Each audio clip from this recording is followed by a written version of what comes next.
Let's go down the rabbit hole.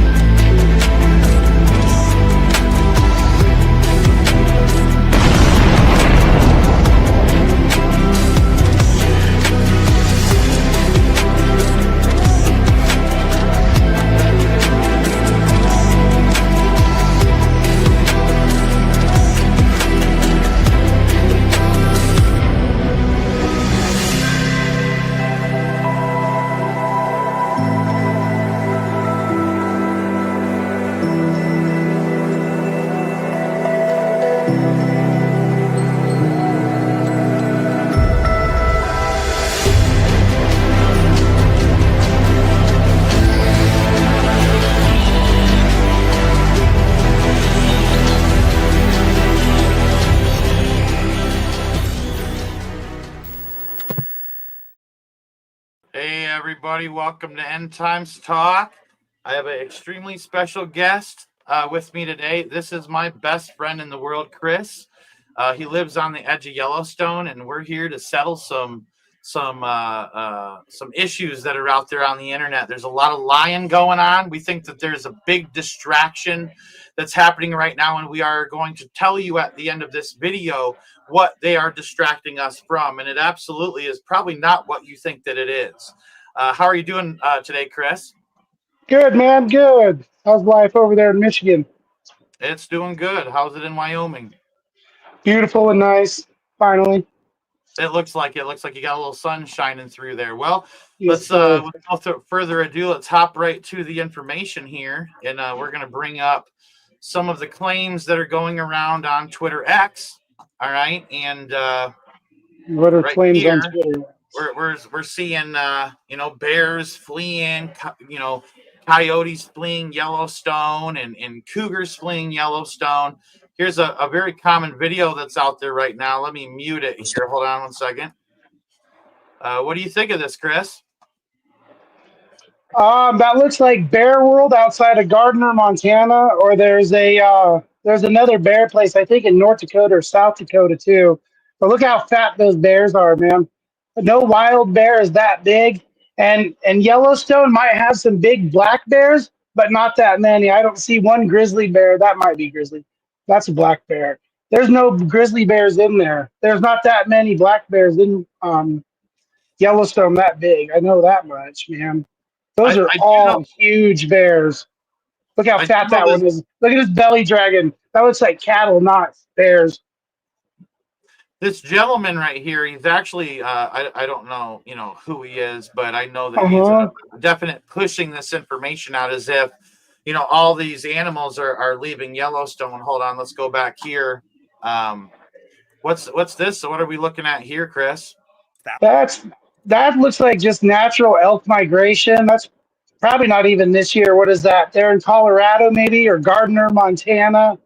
These are both natural elk migrations. Heaven forbid we built cities right in our migration trails, They're definitely not running, that's for sure. Not that long ago, the elk migrations used to be like 2,500, 3,500. You'd see 4,500 elk crossing the road when they come through. And I mean, it would take sometimes 20, 30 minutes for an entire herd of elk to cross the road. So seeing stuff like this isn't like new. This used to be very common 10, 15 years ago. Absolutely. Yeah, this is all normal behavior. Look at all the spikes there. No bulls. Yeah, no, it's interesting. They're not running. They're not sprinting. They're literally. No, they're just migrating. They're just following the food line. Oh, the buffalo. What do we think of this here? It says, I really want to give people a picture of what they're pushing on Twitter X right now. There's, they say Yellowstone animals evacuating. So what's happening?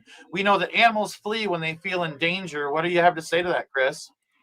Well, I mean, any animal or any person's going to move away from danger.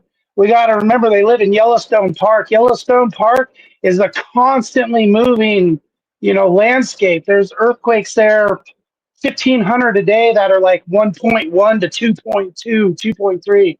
I mean, there's so many a day. It's constantly moving. New fissures, new cracks, new steam vents. This is all very, very common, and no animal wants to step through where it's dangerous. Very seldomly do they go out there and die. Um, it does happen, but it's not very prevalent though. Yeah, that Yeah, was Lake Yellowstone. there was even someone agreeing with you that that was probably Colorado, where that was that you stated It earlier. looked like Colorado. I know they moved through Gardner, Montana, like that, like crazy. Jackson Hole's another one. Um, Colorado, I know their towns are built right in the migration trails. So, What do you have to say to this seismic activity that we're seeing here? what's the biggest? What's the You biggest know, on the scale? I think this has to deal with depth, but I mean, they're saying that Yellowstone is trembling, and the animals are fleeing, and I just don't think the evidence is there to support these claims that they're talking Well, about. I moved here 24 years ago, and ever since I've moved here, you always hear and talk about how Yellowstone's constantly moving because of the massive caldera. I mean, it's massive magma flow. It's not like the Ring of Fire where that magma's over that big an area. I mean, this is a cumulative controlled area that they call the caldera. That looks like Lamar Valley there. It's interesting because they push this as if it's happening now, but it seems like it's a bit of an older picture. That looks older. I mean, even if it was newer, that doesn't show me anything. I can go 45 minutes east or west, and I can take pictures like that all day long. It Okay, says so right here. I don't know if you noticed that, but Yellowstone does not have fences to keep our animals in. That's not a statement. That thing that's probably out there on the East Coast there. What Yeah, kind of I trees mean, are those? Palm trees? That's not even Yellowstone. Those look like palm trees back there.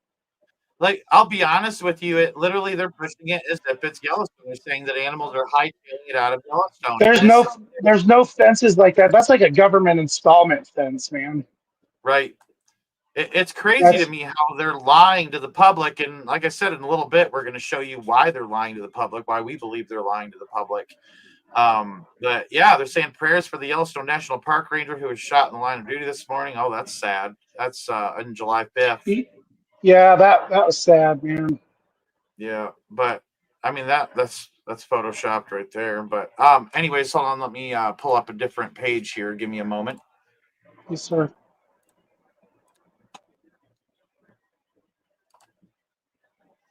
All right, share. And then just once again, they're saying the animals are evacuating. And it's just not the case. Like you were saying, these are natural migrations and things like that. I'm not even seeing migration. Even I'm just seeing people drive through buffalo jams. When we were kids, even nowadays, if you get stuck behind a buffalo jam crossing the road, it could be a 2 to 6 hour wait depending on the size of the herd, and that's totally not normal. They're just crossing the street, man. Right, right, exactly. And That bear's just hanging out eating.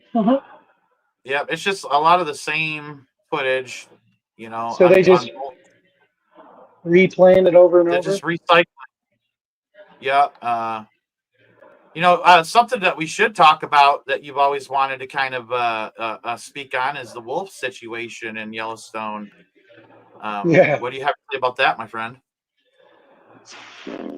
man, I know that about 50% of the population here is gonna hate me for what I say, but they ain't no good to the ecosystem here, man. They're not the majestic critters that Disney makes them out to be, or the news makes them out to be. They're not that pretty animal. They're the most efficient killer on the planet. And when a pack of wolves moves through, I mean, you notice everything from beavers to raccoons to deer to elk to moose, everything will be gone. They indiscriminately kill everything, and they do it better than any critter almost on the planet, man. I've watched it happen where one of the saddest times I ever remember seeing was watching a wolf run down a mama deer that was pregnant, get that deer down, rip the baby out, and then just leave them both lay and die.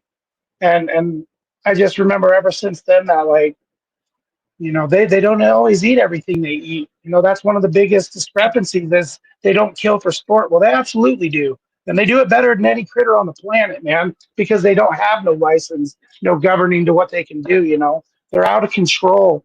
And since they've been around, those elk populations of 25 and 35 and 4,500, they're down to like 450, 350, So, do you 250. believe that the government's agenda is to depopulate that which is to be hunted and used for meat and whatnot? Yeah, and that's the census with a lot of the hunting community out here is that you know they use all these diseases like chronic wasting disease and the brucellosis that ran through the bison. You know the last thing that they want to I think that they want us doing is spending for ourselves with clean, you know, sustainable meats and stuff because it takes a long time for elk and deer and moose to repopulate, especially if the predators are so prevalent. You know, the grizzlies, they're not even delisted. Um, Grizzly attacks happen way more than you'll ever hear about because they don't want that being known because they need the tourism. If they know there's a bear up there eating people, nobody's going to go visit that place.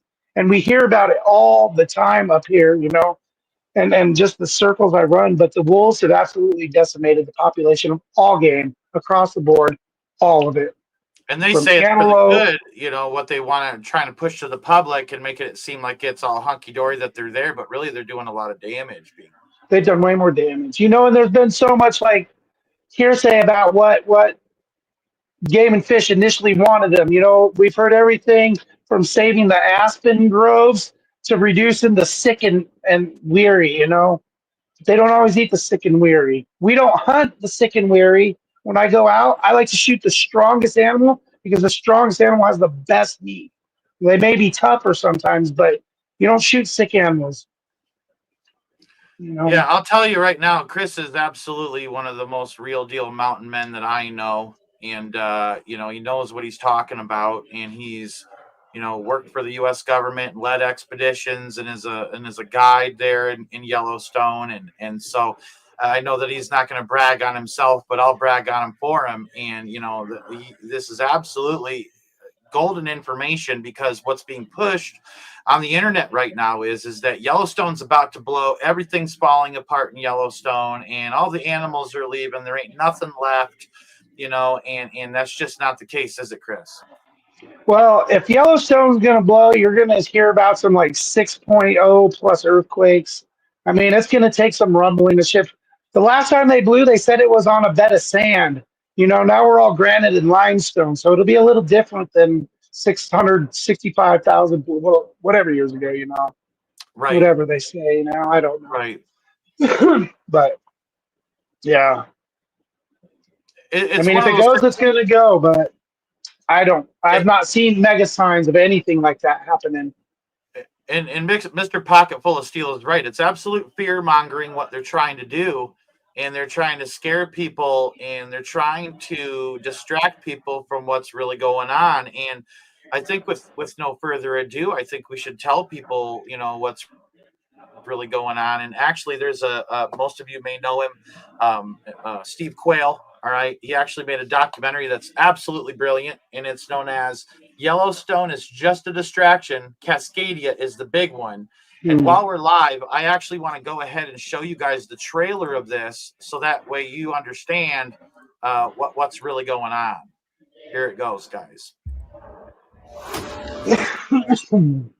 Tornadoes, floods, wildfire, hurricanes. The continental United States has had its fair share of natural disasters, but most pale in comparison to what is coming next. Forget the Yellowstone supervolcano and California earthquakes. Just north of the famous San Andreas Fault lies a tectonic time bomb. This vast region threatens violent megathrust earthquakes, catastrophic tsunamis, and contains a potent collection of volcanoes known as very high threat. So there's a lot of excitement and interest in supervolcanoes like Yellowstone. What's more likely to happen on a human length scale is that one of the Cascade volcanoes will erupt. While the threat of destructive volcano eruptions is very real, it pales in comparison to the devastation that will be unleashed by a mega thrust earthquake. It's building up and building up and building up. And eventually, it's going to release all of that energy. It's just a matter of when. When it releases, it will trigger a region-wide earthquake that will shake for up to 5 minutes, followed by a tsunami that will wreak havoc along the entire northwest coast. When you have something like a magnitude 9 earthquake, people can feel overwhelmed by what the capacity for destruction that might be. Scientists believe the next Cascadia earthquake has the potential to be one of the largest on the planet. We are facing a very real and very imminent ticking time bomb right here in the USA.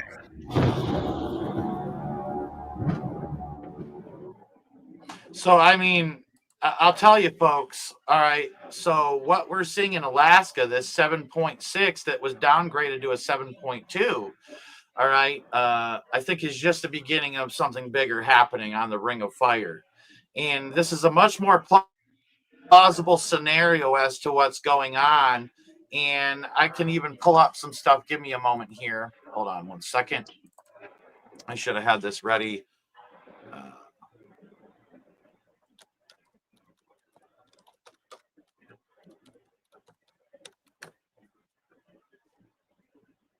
Even 4 days ago, they're saying that earthquakes are shaking beneath Mount Rainier.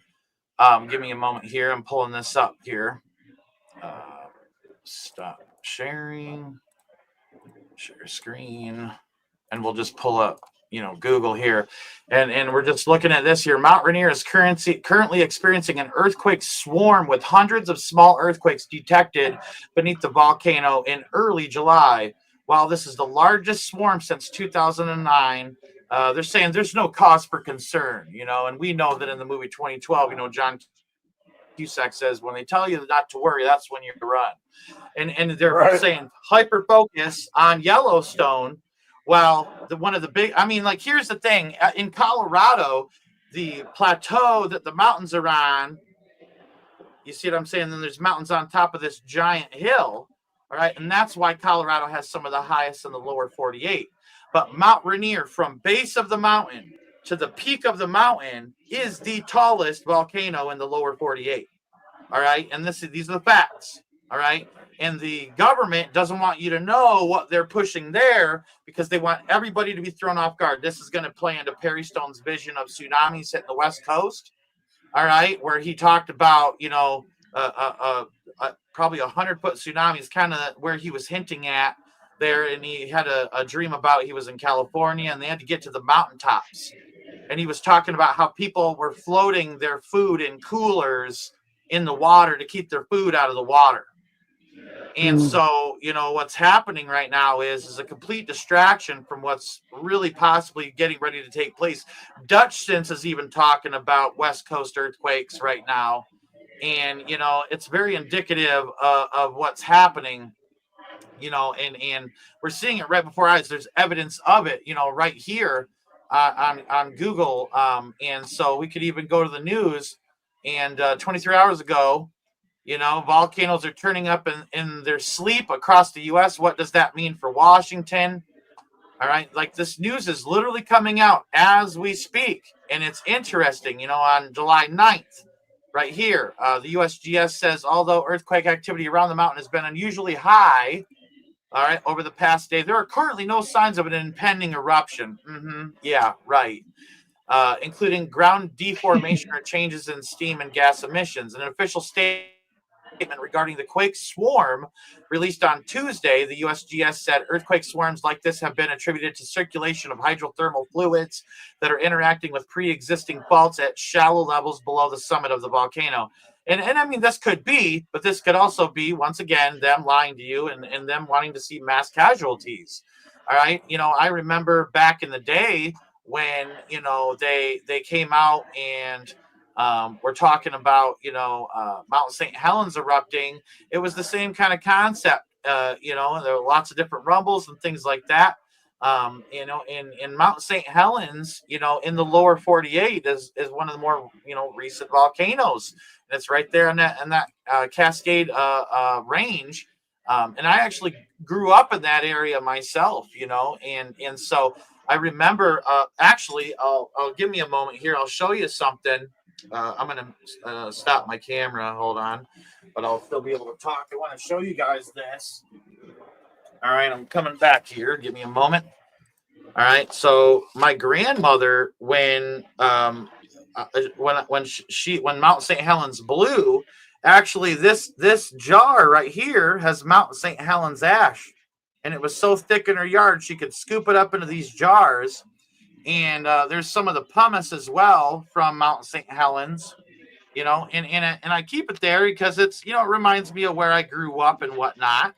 But it's interesting, you know, that had happened in our just recent past, and it was a massive detonation to where it blew out the side of the mountain on Mount St. Helens. And so these Cascadian volcanoes, where there's 11 of them, of the most 18 out of the 18 most violent volcanoes that exist in the United States, 11 of them are right there near the Cascade subduction. So, you know, I think that this is indicative of where we may need to keep our eyes on, and that this whole thing with Yellowstone is a distraction. What do you think about all that? You got anything to say, brother? Yeah, it's interesting that they just use the commonality of everything happening at Yellowstone as a distraction, because it's, I mean, everything we just looked at was every day, but then everything going on there at Mount Rainier. And Mount Rainier is scary because of the population density there. There's a valley, Lacey Valley. It's got like 2.2 million people in the immediate valley in which the Mount Rainier lava flow is supposed to run down. Supposedly one of them. And I mean, that valley's filled with, like I said, 2.2 million people or something like that. And I don't know the exact numbers. You know, don't quote me exactly on that, but it's a lot. It's a couple million and some change, man. And the entire population of the town I live in, you know, 45 minutes from Yellowstone Park is all I am. You know, that's a stone's throw. From here to there, 50,000 maybe. If you count tourists, 150,000 on 4th of July weekend, you know. So there's just, the population density isn't here. If it's an intended activation of a volcano to erupt, Yellowstone would be silly because it's so massive. I don't think it's going to explode like they think it is. You know, that's speculation. That's not facts or nothing. Just, you know, they say it's going to be the biggest explosion ever, but it's so big. But there's no population here. No, nowhere near around us is there a town over 100,000 people anywhere near me other than Billings, Montana, Casper, Wyoming, Cheyenne. I mean, those are the biggest cities around here. Denver's 8.5 hours away. So these are all real far, but like Rainier and being right on the ring of fire, that if there's any earthquakes going on there, I know that's scary because there's several continental divides. There's the fault lines. There's so much going on in Washington that, you know, it's always just attributed to just California alone. Washington and Oregon is every bit as dangerous and scary as far as, you know, turbulence and all that activity goes.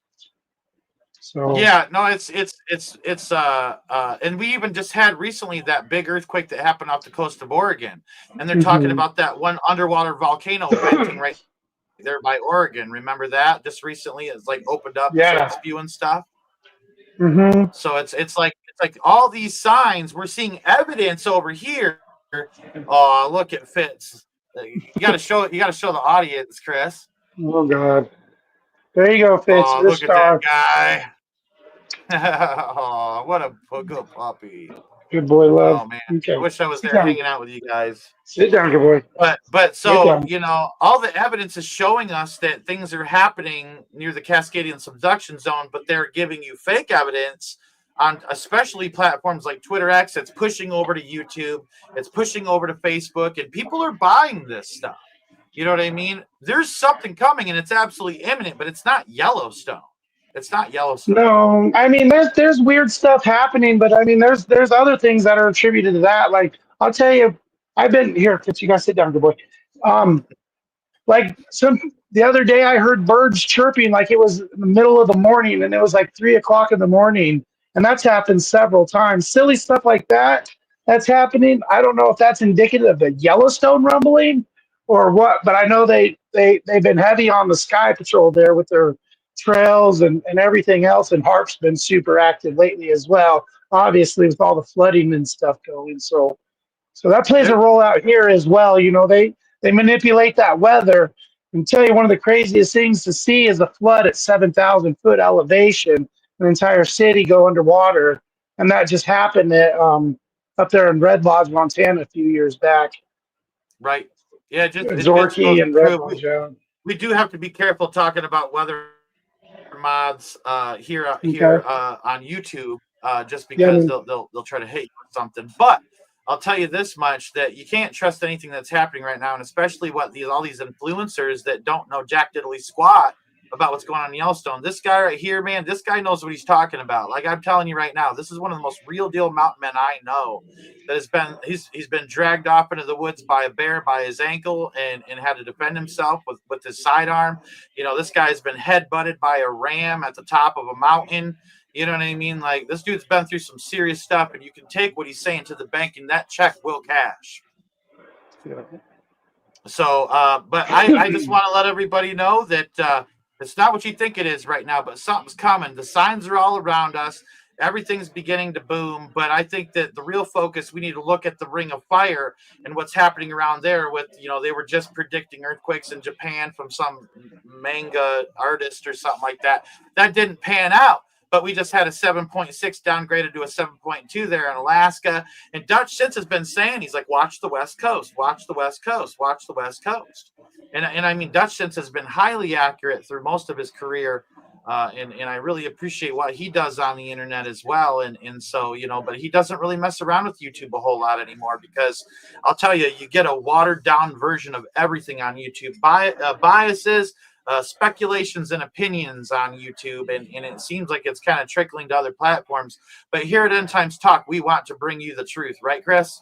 Yeah, buddy. Well, it's nice to be on a platform. I'm not on many. Yeah, absolutely. But I'll tell you, man, I appreciate you coming on to talk to my audience and give them the facts as to that. You know, most of this stuff is just annual migrations that take place, and you know, Everything you just showed me was either old footage or normal footage. I didn't see anything indicative of any kind of discrepancy of such a volcano blowing up here, or even a fissure opening up, you know. And when they happen, it happened sudden here. About 4 years ago, the Bighorns had a monster. I think it was about, I don't want to overestimate it, I think it was several thousand yards long. And it was just a big crack out of nowhere one day, you know. It was there yesterday. We had a slight earthquake, and now there was a fissure out there, you know, and people barely felt it, but you seen it from, you know, the backyard over there where that fella did. And that was just outside the Bighorns. And that's not even near Yellowstone. That's several hundred miles away. So yeah, and so your YouTube channel for your puppies is Frisbee Fanatic, right? Do you want to? Is there a specific link that, you know? Like, is it just Frisbee Fanatic? Frisbee, man, I haven't looked at that in a minute. Frisbee Fanatic, it probably come up if you put up Frisbee Fanatic. The only other Frisbee Fanatic I saw is they had the Frisbee golf thing. Okay. I know there was one more like that. Well, you'll see that beautiful German wire hair named Fitz on the channel, and I'm a dog lover myself. I love to just watch dog videos. That's what half of my Twitter X is dog videos and animal videos. So I'm just, yeah, you know, he's just a lover. Yeah, look at that. Look at that. Oh. Well, I appreciate your time, Chris, and thank you for coming on. Sir. I'd like you to stay on, because I want to talk to you in the backstage, and I want to say thank you to everybody that came on the show today to watch this. Please share this, get this out there. Don't let people lie to these influencers lie to people and make people think that Yellowstone's about to blow and cause unnecessary fear or anything like that. Give people the facts. This guy lives right on the edge of Yellowstone, and you know, he's right there, and he knows what's going on. He knows the facts. May God bless you all. May he keep you. And please don't forget to go out and change this world in which you live. Now, let's go down the rabbit hole.